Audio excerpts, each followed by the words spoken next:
Бүгінде аяқ киіміңді төңкеріп тастама, жолың болмайды, шашып тастама, өмір сені адастырады дегендей түрлі сенімдер бар. Бұл наным сенімнің артында біздің қазақтың әдемі әдебі жатыр. Ертеректе жолы болмай жүрген азамат, жолаушы бір елге келіп, сол елдің ажасының үйіне, не сол елдің қожасының биінің үйіне түссе, аяқ киімін теріс қаратып, екі босағаға қояды екен. Сөйтіп үйге кіріп, астанып отырғанда үй егесі сыртқа шығып, кіріп жүріп, әлгі аяқ киімді көреді.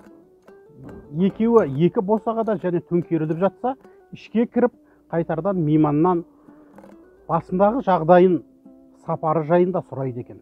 Сол кезде мейманы аты өлгенін, не басқа да жағдайға ұшырағанын айтып, көмек сұрайтын болған.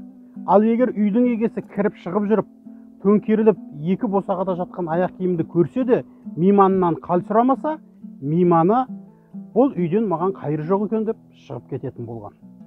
Міне, осы бір әдептің аяғы тыйымға келген. Яғни жас балалар аяқ киімін үйге кірерде екі босағаға лақтыра салып, немесе төңкеріп тастай салса, үй егелері жолы болмай жүрген адамға ұқсама, немесе өмірде адасып қиыншылыққа тап болған жандардың жасағанын жасама деп балаларына тыйым жасайтын болған. Осы тыйымның аяғы өз өзегін, өз маңызын жоғалтқаннан кейін, ұмытқаннан кейін басқа бір ырымға өтіп кетті де, аяқ киім төңкеріліп жатса, жолың болмайды екен. Аяқ киім екі босағада қалса, өмір адастырады екен деген наным сенімге келдік. Сондықтан бұл бір наным сенімнің шығу төркіні біздің әдепте жатқан білгеніміз абзалырақ.